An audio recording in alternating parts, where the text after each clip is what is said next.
The trouble began on a muggy August morning, the kind where the air clings to your skin and the cicadas hum like a warning.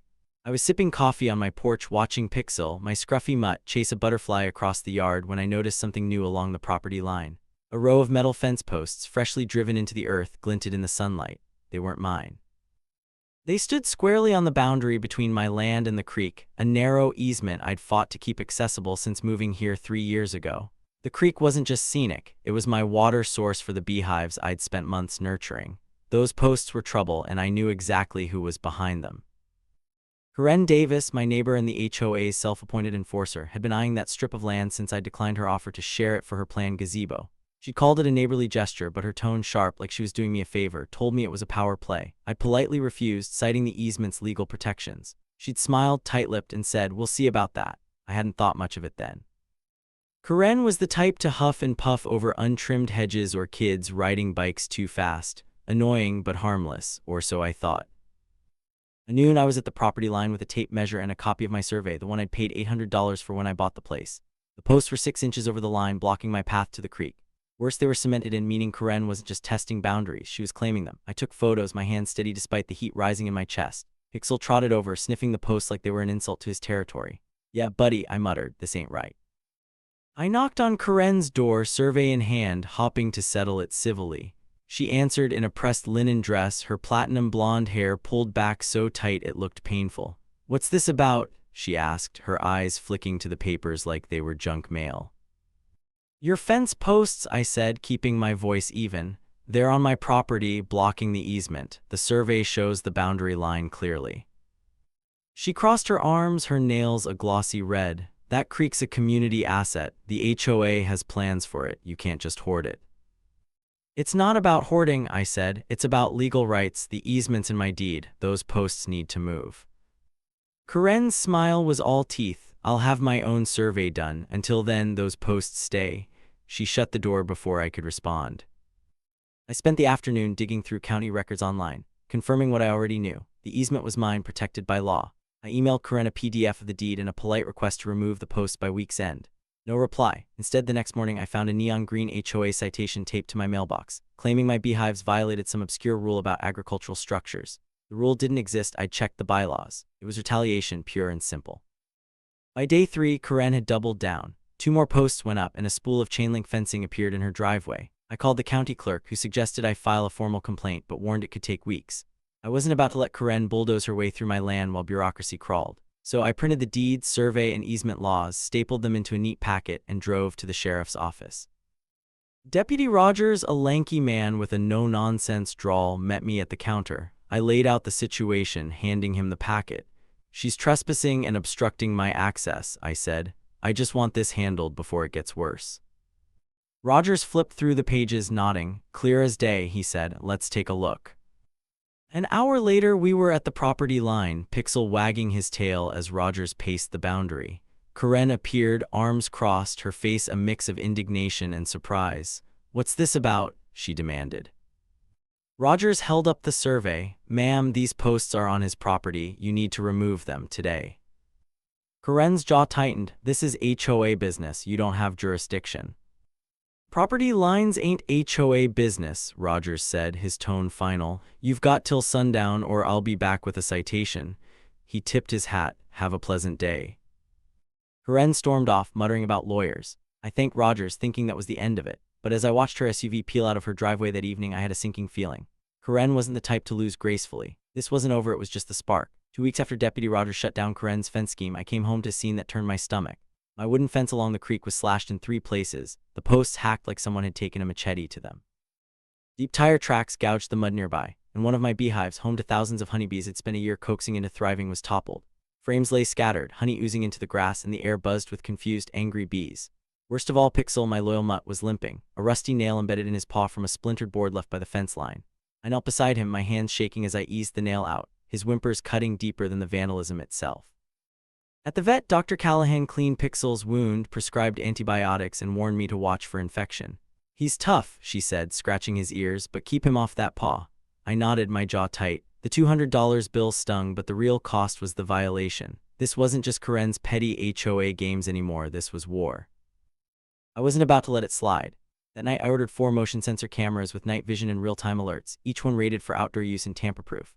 They arrived in 2 days, and I spent a Saturday mounting them. 2 on the fence line, 1 near the creek, and 1 by the beehives. My phone pinged with test alerts, the app showing crisp footage even in low light. I also called Nora Beltran, a licensed surveyor with a reputation for precision and zero patience for nonsense. She arrived Monday, her pickup loaded with gear, and got to work marking my property corners with fluorescent orange stakes. For good measure, she stapled laminated placards to each one, bold text warning of criminal penalties for tampering with survey monuments. "Let's see them try to mess with this," she said, wiping sweat from her brow. That night at 1:13 a.m., my phone lit up with alerts. The cameras had triggered. I opened the app, heart pounding, and watched a live stream from the creek cam. 2 figures in hoodies moved through the shadows, one tall and lanky, the other shorter with platinum blonde hair glinting under the moonlight. The tall one yanked a stake from the ground, tossing it into the creek with a splash, while the other wielded bolt cutters, snapping a placard's zip ties. I zoomed in, the footage grainy but clear enough to make out the tall figure's face as he turned toward the camera. I didn't need facial recognition software. Deputy Rogers would know exactly who this was. I called the sheriff's office, forwarding the footage while I waited. Rogers called back within the hour, his voice calm but sharp. "That's Chandler Hayes," he said, recognizing the lanky figure. "Kid, been in and out of trouble since high school, petty theft, vandalism, and that blonde looks like your neighbor." I didn't need to confirm Karen's identity. Her hair and the way she strutted, even in a hoodie, were unmistakable. By dawn, Rogers had a warrant for criminal mischief and trespassing. He and 2 deputies rolled up to Chandler's rundown rental on the edge of town. Body cam footage, which I saw later, showed Chandler answering the door in sagging pajama pants, bleary-eyed and insisting he'd been sleeping all night. Rogers held up a still from my camera. Chandler mid-grimace, bolt cutters in hand, stake at his feet. "Care to explain this?" Rogers asked. Chandler's mouth opened, then shut, his alibi evaporating. Karen's visit went worse. Rogers found her at home, sipping coffee like nothing had happened.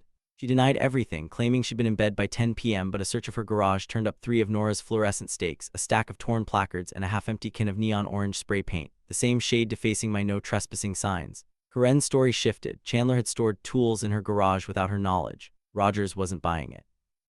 "Ma'am, you're on camera tossing stakes in the creek," he said, cuffing her as she sputtered about her lawyer. Both were booked at the county jail by noon. Karen, with her HOA connections and a quick call to a bondsman, made bail before lunch, her SUV speeding out of the lot like she was untouchable. Chandler wasn't so lucky. A records check showed he'd been on probation for a 2021 check kiting scheme, and this new charge triggered a no-bond hold pending a revocation hearing. He was stuck behind bars, his bolt cutters now evidence in a growing case.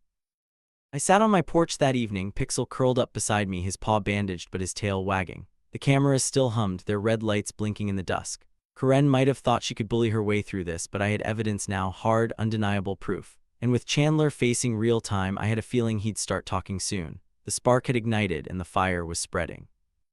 With Karen out on bail and Chandler stuck in county jail, the air felt charged like the calm before a thunderstorm. I wasn't naive enough to think Karen would back off. She'd already proven she was willing to break laws to get her way. But I had cameras, a surveyor's stakes, and Deputy Rogers in my corner. What I didn't expect was how deep this rabbit hole would go, or how the HOA's own records would turn the tables. My lawyer, Elliot Voss, was a wiry man with a knack for spotting cracks in stories. I'd hired him after Karen's first stunt with the fence posts, and now he was digging into the HOA's role. Karen had bragged about the HOA funding her community project to gate off the creek, so Elliot subpoenaed their financial records, targeting the $3,500 spent on the illegal gate she'd installed. When the documents arrived, they were a goldmine. A cashier's check signed by Chandler Hayes drew the funds from the HOA's reserve account, labeled as Creek Access Improvement. The problem? The HOA board hadn't approved any such project. Meeting minutes from the past 6 months showed no discussion of a gate, and 3 board members confirmed they'd never heard of it. Elliot didn't stop there. He cross-referenced the HOA's ledger and found a pattern. Chandler, who handled the HOA's bookkeeping as a volunteer, had written checks totaling $46,900 over 2 years for grounds improvements that didn't exist. There was $12,000 for a non-existent sprinkler system, $8,400 for landscaping on a lot that was still overgrown weeds, and $6,500 for consulting fees paid to none other than Karen Davis. The gate was just the latest in a string of scams, and Karen's fingerprints were all over it. The HOA board, a mix of retirees and young professionals who trusted Chandler's math, was horrified. At an emergency meeting, they voted unanimously to press charges against him for embezzlement. Detective Miriam Page from the county's white-collar crime unit took over the investigation. She was methodical, with a stare that could make a guilty person confess just to break the silence. Page seized Chandler's home computer and external drives, uncovering a digital trail of fraud. There were forged receipts for fake contractors, doctored meeting minutes claiming board approval for projects, and a Word template for neon green approved stamps used to legitimize the scams. One email chain between Chandler and Karen was particularly damning. Karen instructing him to move $5,000 to my account for consulting on the Creek project, and Chandler replying, "Done. Let's keep this quiet." Page also traced bank records showing Karen had received $15,000 of the stolen funds, funneled through her personal account under vague labels like HOA services. The HOA wasn't the only victim. My property had taken a beating, $2,000 to repair the fence, $1,500 to rebuild the beehive, and Pixel's vet bills were climbing with follow-up visits. I filed a civil claim against Karen and Chandler for damages, attaching the camera footage and Nora Beltran's survey as evidence. Elliot also requested restitution through the criminal case, arguing that their actions were a direct assault on my livelihood. The judge, a no-nonsense woman named Clara Henshaw, agreed to consider it pending the trial. Karen lawyered up fast. Her attorney James Hall charged $600 an hour and had a reputation for burying opponents in paperwork. He filed motions to suppress the camera footage, claiming it violated Karen's privacy, but Judge Henshaw shot that down, noting the cameras were on my property and the creek was public view. Hall's next move was to distance Karen from Chandler, painting her as an innocent homeowner duped by a conman. But the email chain and her garage full of stolen stakes told a different story. Chandler, meanwhile, was sweating. His probation for the 2021 check-kiting scheme hung over him like a guillotine, and these new charges, embezzlement, criminal mischief, and trespassing, could land him years in prison. Page and the DA offered a deal: testify against Karen, detail her role in the fraud and vandalism, and they'd recommend a reduced sentence. Chandler, facing a no-bond hold and a revoked probation, didn't hesitate. In a sworn statement, he admitted Karen had orchestrated the creek grab, promising him a cut of the land's value once the HOA annexed it. She'd also approved the fake invoices, knowing the funds were siphoned to her account. The HOA board, eager to clean house, hired an independent auditor to overhaul their finances. They all sent me a letter, signed by all 5 members, apologizing for the actions of rogue individuals and pledging to cover my legal fees up to $5,000. It wasn't enough to erase the damage, but it felt like a small win, a sign the community was waking up to Karen's reign of terror. I spent evenings repairing what I could. The fence was patched, though the scars remained. The beehive was trickier. Rebuilding frames and calming the colony took patience, but the bees were resilient. Pixel, bless him, was back to chasing butterflies, his paw healing despite a slight limp.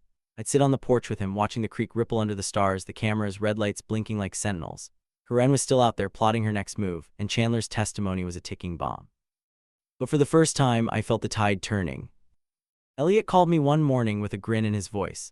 "The DA's adding conspiracy charges," he said. "Karen's not just an accomplice, she's the ringleader." And with Chandler singing, her lawyers scrambling, I leaned back, stroking Pixel's ears. The storm was coming, and Karen was about to get soaked. The courtroom smelled of polished wood and stale coffee, its air heavy with anticipation. It was late March, 7 months after Karen and Chandler's midnight stake-pulling escapade, and the trial had finally arrived. I sat in the gallery, Pixel's leash metaphorically tucked away at home, though I wished he could have seen this. The jury, a mix of retirees and working folks, listened intently as the prosecutor, a sharp woman named Lena Torres, laid out the case. Karen Davis and Chandler Hayes faced a slew of charges: felony conspiracy, theft, criminal mischief, and misdemeanor trespassing. The evidence was a mountain, and Torres was climbing it with precision. Chandler had already cut his deal. He pled guilty to his probation violation from the 2021 check-kiting scheme, triggering an automatic 18-month sentence. For the new charges, embezzlement, vandalism, and conspiracy, the DA offered 4 years with parole eligibility in 2, contingent on his truthful testimony against Karen.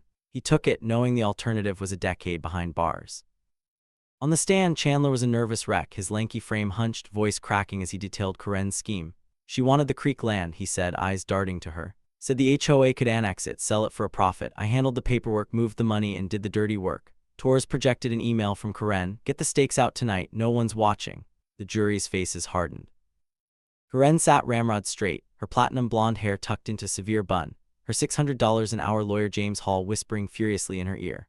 Hall tried to paint Chandler as the mastermind, a career criminal who manipulated an innocent homeowner, but Torres was ready. She played my Ring camera footage, timestamp 12:47 a.m., showing Karen and Chandler loading rebar into her SUV, their faces clear under the moonlight. Another clip showed Karen tossing a surveyor's stake into the creek, her hoodie slipping to reveal that unmistakable hair. The courtroom buzzed, and Hall's objections, something about chain of custody, were swatted down by Judge Clara Henshaw, whose patience for theatrics was visibly thin. Torres then walked through the financial fraud. The $46,900 Chandler had siphoned from the HOA's reserve account, including $15,000 funneled to Karen as consulting fees, was documented in bank records, forged receipts, and Chandler's own emails. A forensic accountant testified that Karen's account had received regular deposits from Chandler, timed suspiciously with HOA project approvals.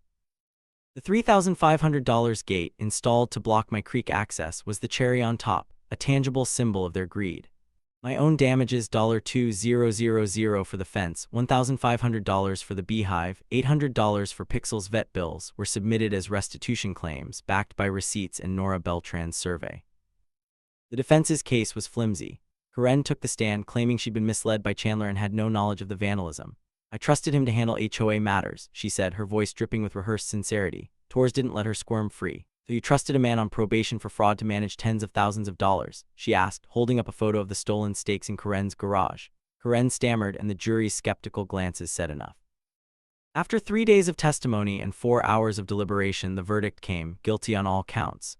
Karen's face went white as Judge Henshaw read the charges: felony conspiracy, theft, criminal mischief, and trespassing. Chandler, already sentenced, slumped in his seat, resigned. Sentencing was immediate. Chandler's deal held 4 years, parole in 2. Karen, as the ringleader, got 18 months in state prison, $32,000 in restitution to me for damages, and $46,900 to the HOA for the stolen funds. 5-year no-contact order barred her from me, my property, or the HOA after release. Her bond was revoked, and deputies cuffed her as Hall protested futilely. As she was led away, I caught her eye and gave a small, polite wave, not out of spite, but because it felt like closing a book. Outside, the air was crisp, spring budding in the trees. Elliot clapped my shoulder. You did good, he said. They're done. I nodded, but the victory wasn't just the sentences. It was the exhale, the weight lifting after months of vigilance. I drove home, Pixel greeting me with a slobbery grin, his paw fully healed. The creek sparkled, free of gates and stakes, and my bees hummed in their rebuilt hive. The HOA sent a formal apology a week later, along with a $4,500 check from Chandler's frozen account to cover my beehive repairs. They elected a new board, purged of Karen's allies, and were rewriting bylaws to prevent another rogue reign. I used the money to start a greenhouse where Karen's gate once stood, its frame rising sturdy against the skyline. Tomato starts and basil sprouted inside, their green tips a quiet rebellion against the chaos. Pixel and I took long walks along the creek, the cameras still watching but rarely pinging. The land felt mine again, not just legally but in spirit. I'd fought for it not with bolt cutters or lies but with evidence and patience. Karen's prison cell was her consequence, my greenhouse was my reward. And as the bees danced in the April light, I knew this wasn't just an ending. It was a new beginning, one I'd earned. With Karen behind bars and Chandler's testimony sealing her fate, the creek beside my property flowed freely again, its gentle ripple a reminder of what I'd fought for. The air felt lighter, the weight of months of vigilance lifting like fog burned off by morning sun. Pixel, my scruffy mutt, bounded through the grass, his paw fully healed, chasing dragonflies without a care. The victory in court was sweet, but what came next was sweeter. A chance to rebuild, to turn the scars of Karen's vendetta into something green and alive. The HOA, shaken by the scandal, moved fast to repair its reputation. A new board, led by a no-nonsense retiree named Marla who'd once been a CPA, sent me a letter of apology, handwritten on crisp stationery. We failed to oversee our finances and allowed rogue actors to harm you, it read. We're committed to making this right. Enclosed was a check for $4,500 drawn from Chandler's frozen bank account to cover the cost of rebuilding my beehive and repairing Pixel's vet bills. It wasn't just money, it was an acknowledgement that the community was ready to move forward. I cashed the check, but the real value was the shift. The HOA was no longer Karen's weapon. I decided to invest the funds in the land itself. Karen's illegal gate, now dismantled, had left a patch of churned earth near the creek. It was the perfect spot for a greenhouse, something I'd dreamed of since moving here. I hired a local carpenter, Javier, who'd built half the barns in the county.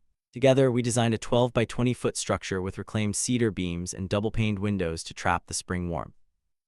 By mid-May, the frame was up and I was hauling in bags of compost, the rich smell of soil mixing with the creek's damp breeze. I planted tomato starts, basil, and peppers, their green tips pushing through the dirt like a quiet defiance of everything Karen had tried to take. The bees, too, were thriving.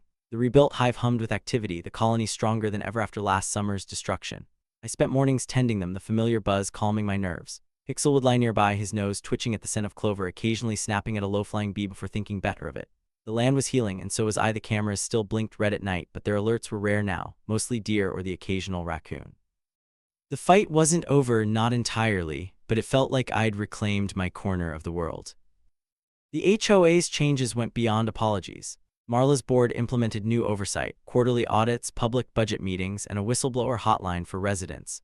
They even invited me to speak at a community meeting, asking for input on how to prevent another Karen. I suggested term limits for board members and a clear process for reporting violations.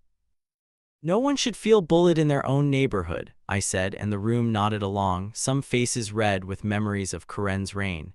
It wasn't a perfect fix, but it was progress. I left the meeting with a thermos of Marla's homemade lemonade and a sense that the community was knitting itself back together. Then came the unexpected. Sprout Tomorrow, an organic farming nonprofit, approached me in June. They bought Karen's property at auction, her legal fees had forced a sale, and planned to turn it into a community garden. Their director, a wiry ecologist named Priya, asked if I'd consult on planting native pollinators to support my bees. Your hive's a cornerstone, she said, grinning. Let's make this land a haven for them. I agreed, not just for the bees but for the irony. Karen's lawn, once a symbol of her control, would become a shared space for growth. We spent a weekend sketching plans. Milkweed for monarchs, coneflowers for bumblebees, and sunflowers to tower over it all. Priya's team broke ground, and I loaned them my brush cutter to clear the overgrown patches. The work was sweaty but satisfying, each shovelful a step away from the past. Pixel trotted alongside, sniffing the turned earth, his tail a metronome of joy. By July, the first seedlings were in, and the garden's outline emerged, a promise of what was to come. But not everything was settled. A letter arrived from someone named Elaine Castor, claiming to be Karen's cousin and heir to a private right-of-way across my land. It smelled like a last-ditch ploy, a way to stir up legal trouble and force a payout. I called Elliot, who laughed when he read the document. This deed's a fake, he said. The notary seal's expired and the signature doesn't match county records. We filed a motion to dismiss, and Elaine withdrew her claim before the hearing, her lawyer citing clerical errors. It was a final, feeble spark from Karen's world, snuffed out without a fight. As summer bloomed, I stood in the greenhouse, the air thick with the scent of tomato vines.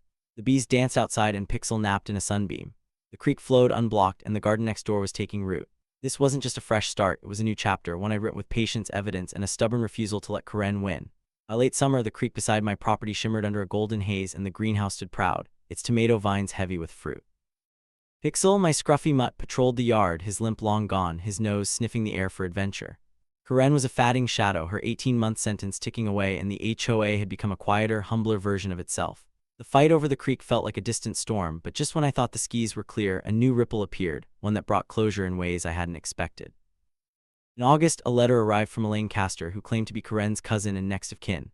She insisted Karen had granted her a private right-of-way across my land, citing a deed dated just before Karen's arrest. The document, emailed as a grainy PDF, looked legitimate at first glance, stamped, notarized, and full of legal jargon. But something felt off. Elaine's tone was pushy, demanding I acknowledge her access or face a lawsuit. I smelled a rat. Karen had tried to rewrite boundaries before. This felt like her playbook, executed from a prison cell. I called Elliot, my lawyer, who'd already proven his knack for sniffing out fraud. He pulled the deeds records from the county and spotted the flaws within hours. The notary seal was expired, the signature didn't match Karen's filings, and the property description was vague, referencing a creek path that didn't exist in any survey. It's a forgery, Elliot said, chuckling. Amateur hour. We filed a motion to dismiss, attaching Nora Beltran's survey and my deed for good measure. Elaine's lawyer, a low-rent type from out of county, folded before the hearing, withdrawing the claim with a mumbled excuse about documentation errors. The whole stunt collapsed in a week, and I didn't pay a dime. It was Karen's last gasp, a desperate bid to claw back control, and it landed with a whimper. Then came the restitution. The state's crime victim fund sent its first check in September, $58, garnished from Karen's prison wages. It was a drop in the bucket against the $32,000 she owed me and the $46,900 owed to the HOA, but the symbolism hit hard. Every month for decades she'd be reminded of her defeat. I framed the check not to gloat, but as a quiet trophy of resilience. The HOA's restitution was trickling in too, funded by Chandler's seized assets, and they'd already replaced the $4,500 for my beehive. The money wasn't the point, it was the principle. The real surprise came in October, tucked in a plain envelope postmarked from the state penitentiary. It was a letter from Chandler Hayes, written in neat, slanting script. He'd earned a paralegal certificate in prison, he wrote, and was working in the library helping inmates with appeals.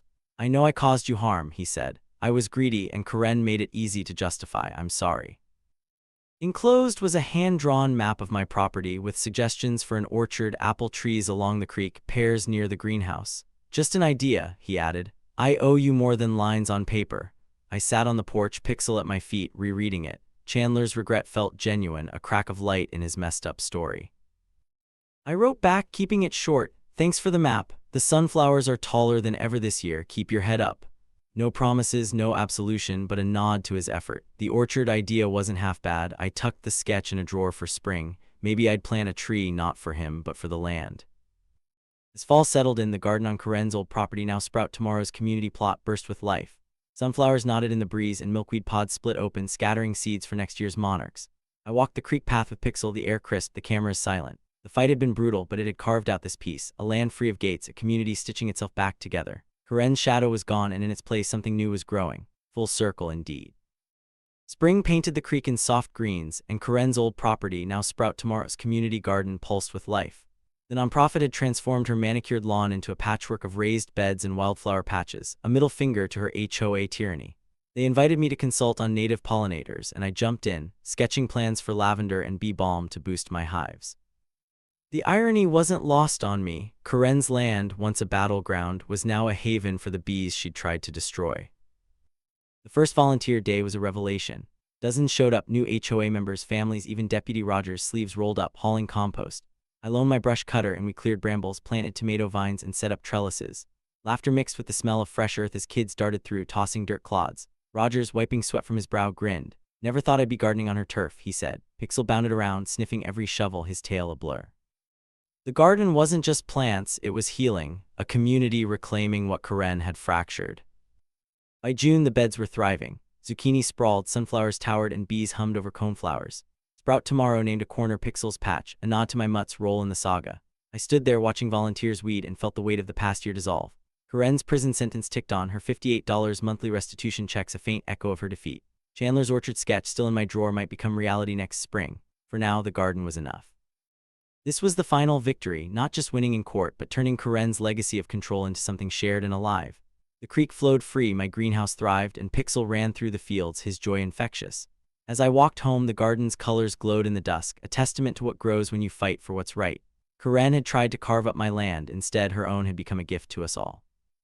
October's harvest dinner, hosted by Sprout Tomorrow, filled the air with the scent of roasted butternut squash and garlic honey carrots, all grown on Karen's former land. Heirloom tomato bruschetta, vibrant and tangy, was passed around tables under string lights. Volunteers toasted the garden's success, and I got a quiet nod for my role in the saga. I shrugged it off. The real win was this: nourishment where hostility once stood. I'd built a barn, permitted and proud, using reclaimed wood from Karen's old gate. It stood sturdy by the creek, a symbol of what I'd reclaimed. Pixel darted through the fields, his paws kicking up dew, free and fearless. The bees hummed, the greenhouse thrived, and the creek flowed unblocked. Karen's $58 restitution checks kept coming, a slow drip of accountability, but the peace was mine. Sprout Tomorrow's garden bloomed next door, a living reminder that communities can heal. As seasons turned, I walked the land with Pixel, the cameras silent, the past fading. We'd earned this quiet, this growth, this closure. The fight was over, and we were moving forward, rooted in what we'd built.